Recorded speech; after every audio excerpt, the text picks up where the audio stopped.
We've heard enough cases of Indians living in America, in UK, everywhere, who are going through certain problems, XYZ, XYZ. Yeah.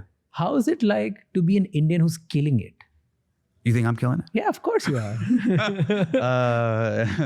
What is it like? Like, do you face difficulties just because you're Indian?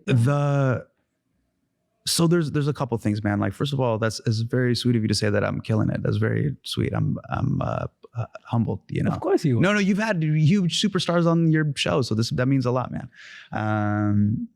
The fact that I can take care of my mom and dad, I can take care of like my wife or cousins or other people. I can help people. That's really cool.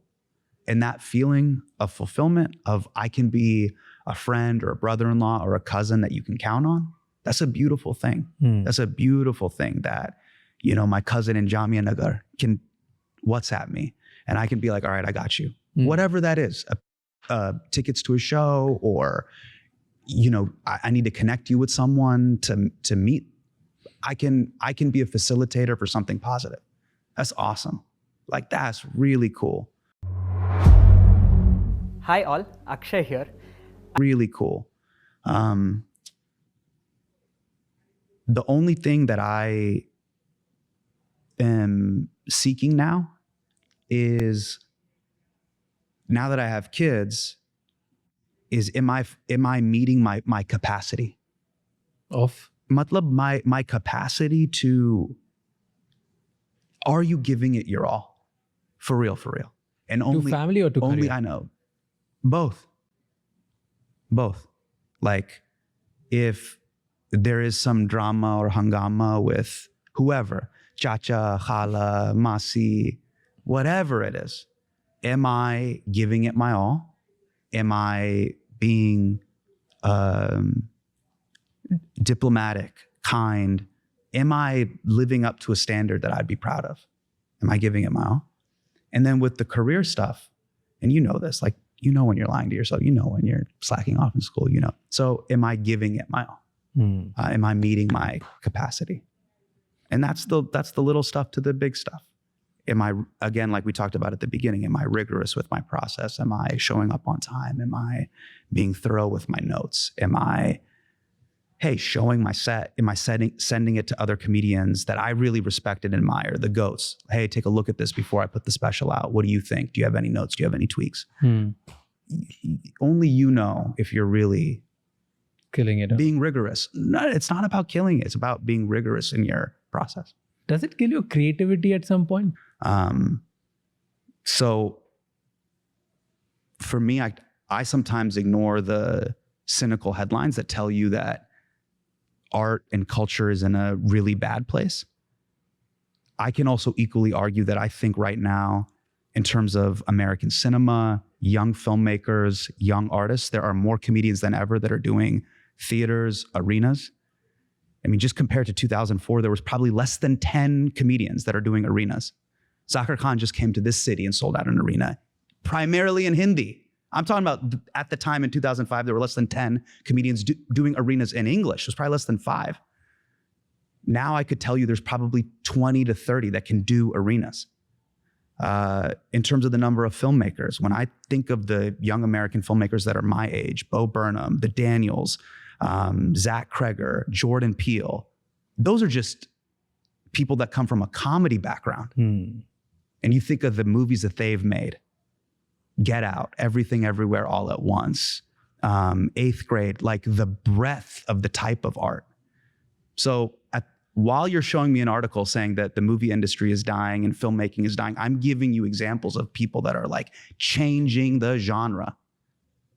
Zach Kreger with Weapons and Babylon. This dude, you know, Zach was an improv performer here in New York City. And for him to do genre-bending horror, and he's my age, he's in his early 40s. So to me, it's like, hey, you can look at this either way. For every article that you show me that the sky is falling, I am equally seeing my contemporaries and colleagues that are doing fucking incredible work that is holding me to a standard where it's like, hey, I gotta up my game and stay with them. I mean, going to Zakir Khan's show, I want to just give Zakir some flowers here. Have you had him on the show? Yeah. I mean, I am watching a guy go do simultaneously, he's doing stand-up comedy, he's doing incredible storytelling, and then he's doing real poetry. So I tried to explain this to my American colleagues. I was like, Zakir Khan is essentially doing Mike Birbiglia level storytelling meets Javed Akhtar poetry while simultaneously doing, Chris Rock level social commentary about men and women, family, all that stuff, and then merging it all into one unique thing. That's an incredibly inspiring thing. Yeah. And I brought a couple friends to the show, and he was putting them onto game. They weren't aware of the layers and levels and the verbal dexterity that Zakir has. They don't know what shairi is. They don't know what poetry is. They don't know what like wah wah wah wah, bariya. Like wow. Like they're like, what does that mean? It's like he's dropping bars. He's basically dropping bars. He's summating life into these beautiful Hindi/Urdu couplets that's making an audience that speaks 8 different languages all nod in agreement. Yeah, this is a beautiful, amazing thing. Yeah. So it was so cool to see this guy do that in New York City. So an art form that started here almost 100 years ago, travels around the world, inspires this guy in Indore. He remixes it and makes it this new thing, and then comes back to MSG, aka the Mecca. It's literally called the Mecca. And he rocks Madison Square Garden. I mean, it's just a beautiful thing. Is it also difficult in New York? Yeah. Yeah, we're on a island that's like 8 miles long. Yeah. You know what I mean? It's like, it's less than 10 miles long, and you have 10 million people on this island. But I mean, this is like, is life in Delhi hard? Like, of course life in Delhi is hard, but there's something very kind of, I love that about. No, specifically about your art, stand-up comedy. Oh. Because stand-up comedy, you're saying like it was born here. Yeah. There are like a lot of street shows to the most iconic shows which happen here in Madison Square. Madison Square Garden, Radio City Music Hall. Yeah, of course. So is it like really difficult here? Or is it just like now because we are in an internet era, everything seems same? I think that digital business start करना है, लेकिन YouTube, Instagram, अलग अलग advice लेने that I can't tell you, I can't read the tea leaves, so to speak, on is it hard or is it not hard? I can only tell you from my experience. And my experience is that this is the place where I got good at stand-up comedy. I got to run with and share the same bill with the people that I admire and love the most in the art form. Dave Chappelle, Chris Rock, Mike Birbiglia. Like the list just keeps, going. Everybody that I admired and had there, this is going to, date me a little bit, CDs. So basically, if you don't know what CD is basically, it's like a Spotify playlist, but you only have 12 songs. But yeah, these are people that I had their albums and would listen to them as a kid. And you heard them like... Yeah, and you get to meet them and you get to perform with them. It's a surreal thing. So on a CD, you would get stand-ups? Yeah, people would make, and this goes back to the 50s, 60s, and 70s. People would make vinyls and they would record albums. And so the most iconic, kind of comedy albums, Steve Martin, George Carlin, Dick Gregory, really what they became is time capsules and sound capsules of where American society was at that period of time. So you'll listen to an old Bill Cosby album or listen to a Steve Martin album, and you get a very interesting insight into the Overton window of where society was at that time. And the Overton window is essentially, hey, what is kind of allowed in public discourse during that period of time, socially, politically, what's in the air at the time. And so even if you listen to an old album and you go, I don't get it, just from an anthropological perspective, it's really cool to be like, oh, that's what was happening at the time. And for history nerds out there, you can kind of see the similarities or differences between then and now, which I find to be really fascinating. Do you think it has changed? Like now you have to be, because you're quoting like probably stuff that I don't even know from the era and you're talking about social commentary from that time. Yeah. And you also started pretty early, like let's say 2004, 5, and 20 years. Do you think now things have changed? Like people are more offensive? Is it like comedians from that time, Yeah. when you listen to them giving social commentary, because that's what jokes are all about, people around you and society around you, Yeah. they had more liberty and you have less. So this is where I wish, I've always wanted to have this as a social experiment. I wish there could be like, I'm sure this sketch has been done before. Someone could probably find this in archival footage. But if there was almost like ghosts and spirits of the past, and they could articulate what was happening during the times that they were living through. Okay. But social and political unrest, war, economic issues, uncertainty, fear of the future, like these things have been happening for a long time. And so as someone who, I guess this is a product of turning 40, who now is like reading history more, you can see the fact that history has this ability to repeat itself and then delete itself. And so I think that the unique thing that's changed is the delivery mechanism for that art form that was part of a West Village basement can now be broadcast to 8 billion people on Earth. That's really interesting. But I think the soul of it, man, the thing that actually matters is the IRL experience. When you actually go to a comedy club in New York City or San Francisco or Bangalore, Delhi, Bombay, and you experience it there is a very tactile, real thing that's happening there. And so I think there is a delineation, or I try to have a delineation between what's happening through the algorithm and what's happening IRL. You know, I was hearing one of your interviews and you said you have this drive that you need to make it. Right. Where does this come from? You know, I'm a child of immigrants. So my parents came, my dad came in 82. And you may agree with this too, seeing how hard they worked. And also being part of a culture that has multi-generational community. So you get to see how hard your dadi and dada worked, and then you get to see how hard your parents worked. And then to you have this standard where you want to live up to their expectations, or at least their work ethic. And I think about this, my dadi passed away in 2022, and I'm so glad that I got to see her before she passed. She passed in 22 or 23. I got to see her when she passed. And I know that the life that she lived, she had to work incredibly hard, and she worked through incredibly painful circumstances and situations. And I think about the level of agency and freedoms that I have in relation to her. And that's where like I can touch and feel the DNA of inspiration there. And so it's not about, क्या आप हर वक्त थका महसूस करते हैं और multivitamins और supplements के भरोसे रहते हैं? आपको And so it's not about status or the outcome of those things. It's meeting that standard that I saw with my own eyes, There was a research I was reading which says that sons of immigrant parents work extraordinarily hard to just prove their fathers that they're worth something. And it's like somebody quoted beautifully that they're literally building monuments to show that they can do this. They're worth it. Yeah. Do you seek validation from your father? 100%.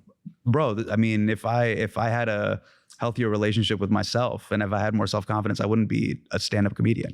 I wouldn't be performing on stage for strangers to tell me if I'm worth it or not. So yeah, like, look, we are built in the crucible of conditional love, right? So it's like simultaneously like, it's a beautiful thing. You can, as Tupac, brilliantly wrote, he was the rose that grew from concrete. Like when I saw that title, I was like, yeah, every Desi kid that makes it is the rose that grew from concrete, and that concrete is, a cement of disappointment and battamis and shoes being thrown at them and that sort of thing. Here in the United States of America, they always say you're innocent until proven guilty. I think with our parents, it's the opposite. You're guilty until you're proven innocent, or you are worthless until you prove otherwise. And that's funny. Like, I mean that jokingly, but it also it also can be the driver for stuff. Like there is nothing anybody in the outside world or the comment section can tell me that I haven't heard from my own dad. You know what I mean? Or my own parents. It's a good thing. So like it's good and bad, which is I think like that paradox. That paradox is the beauty of comedy. Do you still seek his validation? So my dad was born in 1950. So my dad now, he is 75 years old, you know, so it's beautiful. And I'm 40. I have 2 beautiful children. I'm married. So I'm in like I'm in my Mufasa era now. You know, Simba has grown up. And so I'm in between 2 things. My parents are getting older. I've seen the passing of my grandparents.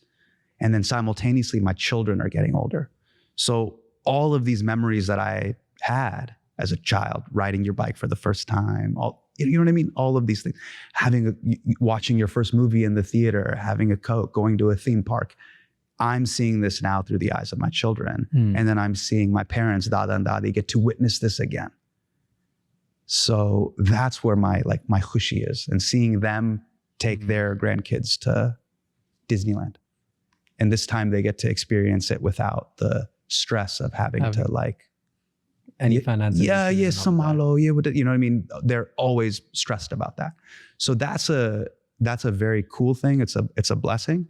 And simultaneously it's stressful because I'm managing essentially two small children. Yeah. The wants of like my parents and the wants of my kids, which is like, you know, they're both very similar in that way. You've also said that you were at some point insecure about money because you've seen your parents growing up and fighting about money, because that's a very normal thing to see when your parents are working really hard. And does that insecurity ever goes? Or do you still have that insecurity in some sort that maybe, you know, I'm very lucky. I read J.L. Collins's book, The Simple Path to Wealth, and that really changed my relationship and my understanding of the way money works, the way index funds work. And the one thing that I wish I had as a child was more transparency and kind of timeless lessons around those sort of things, about the way the world really is.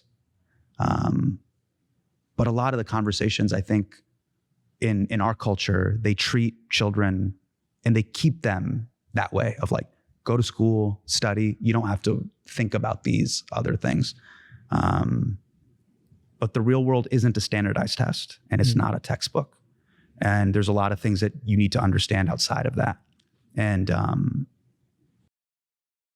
lucky enough that I got to pursue a path that's almost like there's no real guide here. So you figure it out as you go along. So the lessons and the things that I've learned through real lived experience have, sure, at times they've been painful, but they taught me a lot. So the mistakes that I made financially, keeping cash in shoeboxes, not investing, like literally keeping cash in Nike Jordan shoeboxes, being like, well, if it's in a shoebox, you can't take it away from me. Hoarding it, you know, like it's like a red crushed pepper from Domino's Pizza or something like that. This was not wise.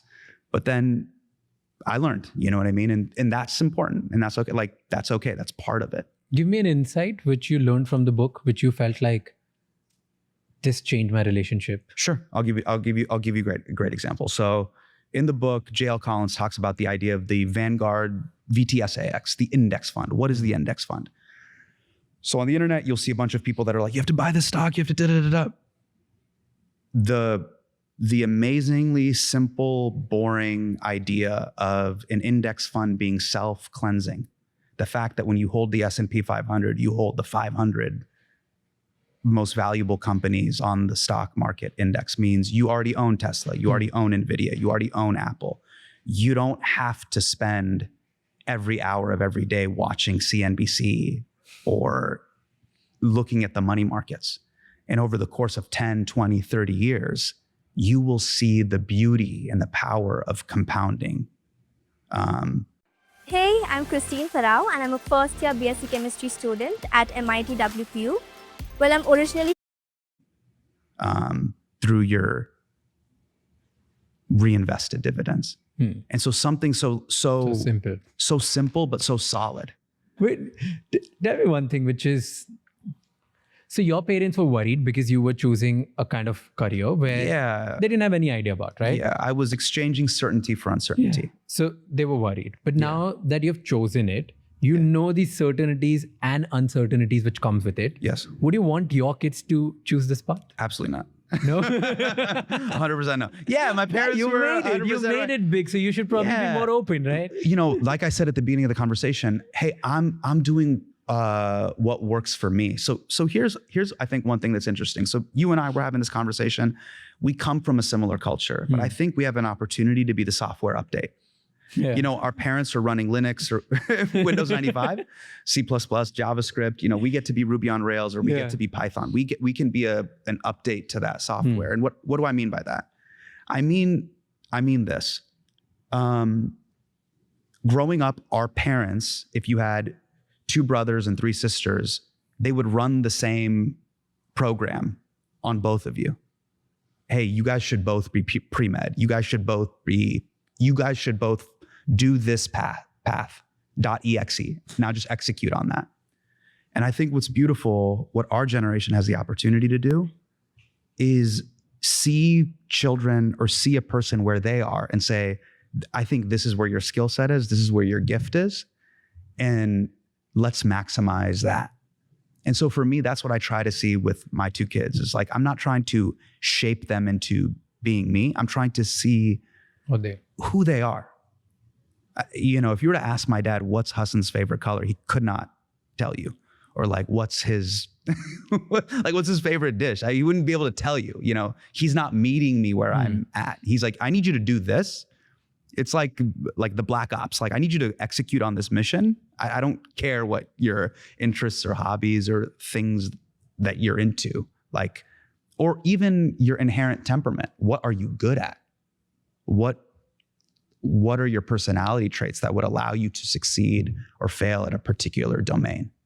And that's something that I also realized too with time. It's like everybody has a different temperament. I can't tell you what to do. My risk tolerance, my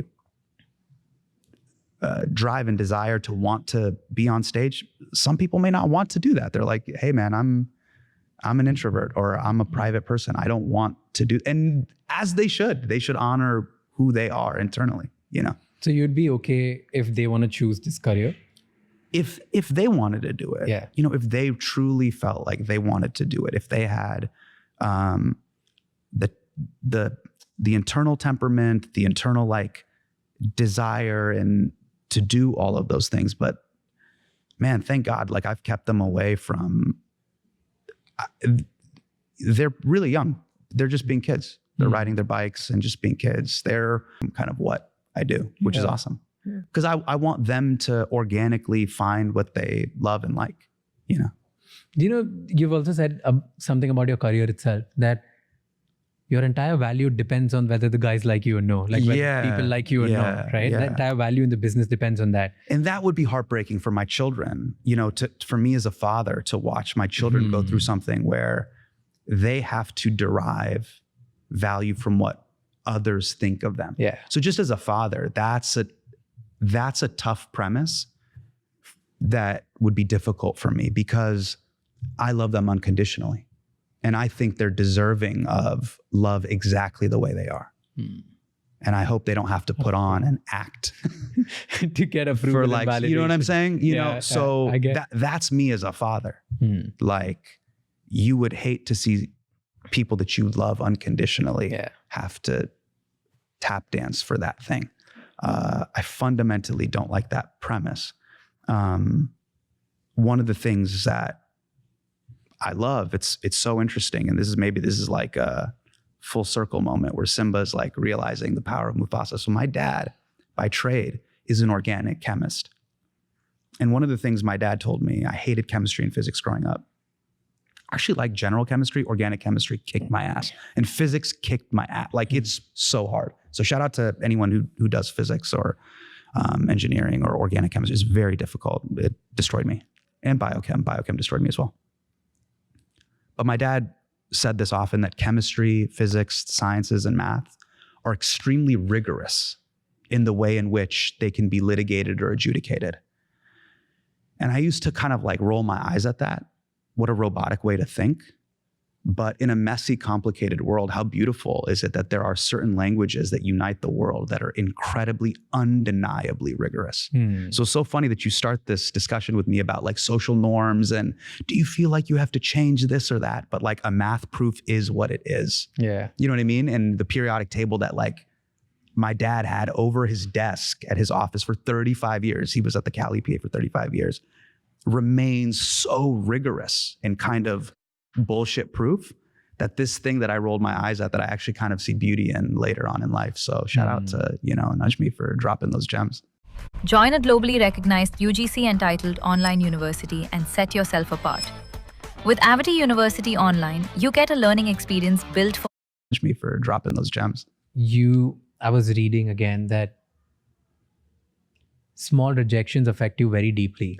yeah. Right? Yeah, sure. Being sensitive. Yeah. So you get affected by rejections. You're wise now, but when you started, I'm sure you were not this wise. You were not this accepting of everything that's going on. But you still literally chose a career which rejects you every minute. Because let's say you're giving a special of 60 minutes and then you have to give like 20 punchlines. 10 of them didn't work. Yeah. So every like 5 or 10 minutes, you're getting rejected then and there. Yeah. Why did you choose a career which is full of rejection when rejections affected you so much? Well, what's interesting is if you think about that premise, you chose a profession. What you're saying is you chose a profession of uncertainty. Why would you do that when there was a path of certainty? And what I'm saying is I literally, again, I grew up in Northern California, Silicon Valley, which is basically ran by Indians, okay? Like the S&P 500 is brought to you by Indians. But those very same companies are laying off, friends that I went to college with that are smarter than me. And so the thing that I'm trying to tell you is the only thing that is certain is uncertainty. In every path is filled with these things that you cannot quantify or account for, where we're going to have to take a hard left here unexpectedly. Holy shit, this thing just crossed the road. We have to veer around it. So this idea that we've been told that, the path is going to be certain. The only thing that I've known from everything, from the health of your parents, your loved ones, your relationship, real life shit, forget showbiz stuff, man. I'm talking about real life shit. Uncertainty is a part of the game. Now, how you deal with it defines who you are, but it just is part of the game. I was really excited to see you at the Daily Show as well. Yeah, it's amazing. What, like you would have had your own show, right? I've had my own show. Yeah, I've had my own show. But then what happened? Like, did it get cancelled? What happened? Oh, you're talking about Patriot Act? Yeah. So Patriot Act, we did 6 amazing seasons and shows end, COVID happens, we do 6 amazing seasons. We had our offices here on 11th Avenue and then shows end. Yeah. And then what's next now? So right now I'm on tour. I have an amazing tour with my arch nemesis, Ronnie Chang. It's called Hasan Hates Ronnie, Ronnie Hates Hasan. I have my podcast, Hasan Minhaj Doesn't Know. I'm in the movie Tron Ares, Tron in IMAX. And I have a movie coming out next year that I wrote and I'm starring in, and yeah. So that's my joy as like someone who's been doing this a long time, is that you build a body of work, What's your biggest dream now? My biggest dream is to continue making.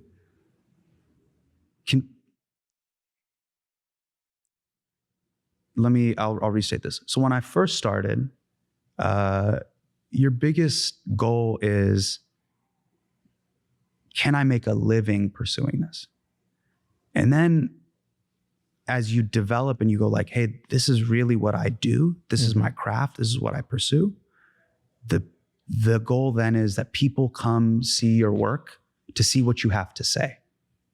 And I'm in that chapter of my career, is that, hey, every time I put something out, I want people to be like, I want to see what he has to say about the world, whether that's a film or a TV show or a comedy special? Like, what is his worldview? And so like I talked about the contemporaries that inspire me, the Bo Burnhams, the Daniels, the Zach Cregers, the Jordan Peels, the Chris Rocks, the Chappelles, it's what's their perspective on the world. I revisit them to see what is their worldview, you know? So what's your worldview now? Tell me about that. Oh, what's my worldview? Like what's going on? It's project specific. So one of the films that we're working on right now, I don't want to give it away. Yeah, you got to see it. Yeah. Okay. Don't tell me about your projects. Tell me about what do you see in the world right now? Like what's exciting? What's problematic from maybe Indian lens, from in the Western lens, anything? Oh, I think that for me, the most important thing that I think I try to think about in terms of my place in America and in American society as someone who is like really proud of my culture and heritage is juggling the beautiful things that I love about my culture, like our family values, our communal values, the fact that like in our culture, you'll never be lonely. Like the idea that you can't call someone if you're in a tough spot. This is like not a thing that I think we go through. One of the things that I'm trying to navigate is, and I've always tried to infuse this in my work, which is simultaneously like the values that I love about my culture. And specifically within Indian culture, our love of family, of community, of rallying for each other. If you are ever in a bind, there are at least 5 or 6 people that you can call if you're in a health scare or in a pinch. You can call, and you can count on them. But then also simultaneously meeting the radical individualism of Western culture. And we recently had the great documentarian filmmaker Ken Burns on my show. And hello everyone, this is Suraksha Shetty. This is Shannon Ronleo D'Souza. I'm Sneha. I'm Shivam. I'm Arunjesh. Landing a 34 LPA job and he has this new documentary series about the American Revolution here in the United States. And one of the things that I think is so interesting about the American Revolution of the late 1700s, and as we have this conversation, we're here in New York City, it's the 10th anniversary of Hamilton on Broadway, which is just a few blocks away, is that fundamentally this country was built by immigrants and mavericks. And the Hindi word that I would describe to describe the energy of Thomas Paine, George Washington, and even now the modern mavericks is fundamentally they're badtameez. They are insolent. They are irreverent. They are pushing the status quo. Rebellious. And I think fundamentally rebellious. I mean, the original writings like date back to the American Revolution to now is these are people that are writing their version of a middle finger to the British, but they are insolent in their behavior. And when I saw that and I interviewed Ken and I watched the docuseries is phenomenal, and all of his work he's one of the greatest documentary filmmakers of all time. Is that, this is a DNA that has existed here for centuries. As messy, as complicated as it is, that DNA remains. And for me, as someone who comes from South Asia, comes from India, my family's from Delhi, is to infuse my irreverence and insolence into my work, into the chapter that is, American pop culture. And I think there's a unique spin and way to articulate that I think is unique. And so to tap into that and not shy away from that, I think is a beautiful thing. Do you think you will be as rebellious in the way that you do things, just to put out your point? Yeah, I think 100,000%. It's about it's about the degree to which you are willing to live and breathe it. Like if you believe in it, you can do it. We're having this conversation in New York, right? New York City. Zoran Mamdani became the mayor of this city. Do you see what I'm saying? Like, this is a place of possibility. And this is a place where he built a coalition, starting with the parts of this city that were oftentimes overlooked, where there are Indian, Bengali, Pakistani, different immigrant communities of Queens, of the Bronx, and building a coalition. And by the way, building a young coalition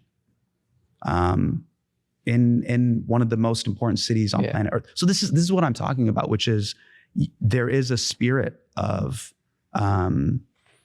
that too was also Maverick-like. And once again, this is the story of this country.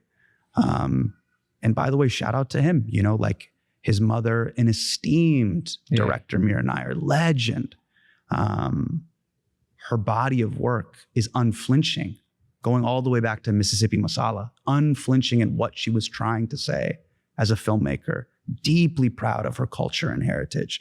His father, an incredible academic, incredibly knowledgeable of the world. This is amazing soil that shaped who this person was, you know, and the fact that he's 34 years old we are witnessing an incredible moment in world history and in American history. So what a time to be alive. I'm curious to know, why do you think he won? What resonated with people a lot? I think that he focused on, two critical things that he was unflinching about. This city is one of the most expensive cities to live in. And there is a generation of people between the boomers and the young millennials and zillennials and Gen Z and people that are trying to pursue the American dream in the city, that he started with a clear affirmative agenda of what he was talking about. Freeze the rent, cost of living, free and fast buses. We are talking about the social needs of a robust society that works for all people and all citizens. And he was unflinching in that. And he was willing to build a coalition and activate a group of voters in a way that we've never seen. I think in the last week, he had 100,000 volunteers. This is incredible. I mean, it's an incredibly inspiring thing to see. Because I love talking about this thing. Sure. Do you feel the way everybody used to see America as like, this is the place? Sure. Now, even Americans are looking out in the world that other places are more important for them to maybe build audience, build businesses, build certain life. Yeah. Than just here. They feel like, just purely from the market economics and behavior point of view. Yeah. Is that spirit dying here, and around the world more opportunities are coming? I think one of the things that I think is just awesome is the world is a bigger place. And there is I think, a genuine intellectual curiosity to go see the world and go see the opportunities that could happen in other places. And like I said, what's really interesting is that like the mavericks and the people that are trying to figure stuff out, they will find a way. I'll give you just a tactile example. Take the film industry, for example. When California and New York made it difficult to make films, Atlanta stepped up, Vancouver has stepped up, Toronto has stepped up. Other states or regions or even countries have stepped up. The UK, London obviously became a place where people would go. And other places create these opportunities where, hey, you can go make your movie or make your film. I think it's incumbent on artists or entrepreneurs or people like to be aware of those things, to see where that possibility is happening and be bold and brave enough to, hey, go make that leap. And so I think in my industry that comes with international touring or filming internationally. And whoever steps up to the plate on the other side of that, I think there's a ton of opportunity and possibility to happen because of the positive and the upsides of the new digital reality that we live in. Stock ideas on Bajaj Broking. Get long-term and short-term research the Wake app में. सीधी, simple investing. Bajaj Broking. Investments in the securities market are subject to market risk. Read all related documents carefully before investing. Digital reality that we live in. Fair. Yeah. But I have a question for you. Okay. As India has entered the global stage, what do you think, as a young person in India, what is the vision and the perspective of India on the world stage? What's something that you'd want to see in the world? Or what do you think your generation is feeling in the world? See, I can tell you basis on what I feel Yeah. and the conversations I've had Sure. with people who have been able to make it big in the previous generation and not been able to make it big. I think the biggest difference that we see, that we genuinely have a belief that our time has come now. Beautiful. Like that, when you talk to like my parents' generation, they used to not feel it. They used to feel somehow they were like, right. in a way that even the top leaders, billionaires, they used to feel somehow they were inferior in some point in front of the world. Right. Today, I think our generation doesn't feel it. That's purely amazing. from an opportunity point of view. That's awesome. And also, I think because we feel like, because of digital age, the world is so global that it doesn't matter whether you're born in America or Europe or India. If you have talent and you can make it, even if you're Indian, you can just go kill it outside. And specifically when we have seen people like you or Satya Nadella or like Mamdani or like just people of different origins killing it in different domains. Yeah. So we feel there's like a lot of scope, Possibilities, opportunities. Yeah. And definitely the whole country's ambition has gone up. That's beautiful. And we somehow get feeded in media, which I feel is also becoming true, that earlier it used to be like, if you want to be global, then you have to be in America or else you can't be global. Sure. I think that's changing. Totally. I think you can be anywhere in the world and just be global, or like just make it big. Yeah. And I think it's also about your perspective, and that singular perspective is the thing that you imprint on the world. Speaking of history, I mean, one of the all-time legends that I think impacted the world in this way was Bruce Lee. Yeah. And his films came from Hong Kong. But it was the specificity and the I don't even know how to describe the je ne sais quoi of his POV that traveled across the world and changed the world. And for him to be one of the most adored icons in America, but also in Black America, people love Bruce Lee in that way. He's like a hero. Yeah. Is a very powerful thing and a testament to being singular and unflinching in your vision. Do you think you're killing it? Do I think I'm killing it? I mean, you're gonna have to ask my wife and my children and my parents. What do you think? You think you're doing what you were supposed to do as per your potential? Yeah, man. Maybe you tell me, you'll see this in the Avid. Bro, I'm tired, man. I'm doing a lot. Yeah. I'm on tour and I'm doing this and I'm in the edit on a movie. I'm doing a lot, man. So I'm doing the best I can. The things, I'm very lucky that God has kept me healthy enough that the things that I wanted to do, that I set out to do, that I planned a year or two ago, I'm doing right now. Like we're in Boston this weekend. Next week, we're doing a residency here at the Beacon Theater in New York City. So, I'm very lucky that that's happening. And I'm really, really happy. It's good to see that, because not like a lot of people feel it. No matter what they do. Who doesn't feel that way? Like everyone who I meet, who are trying to make it big and they've already made it big in some sort of way. Okay. They feel like, man, I'm not living up to my potential. Maybe I'm not doing enough. Have you ever felt like that in current times?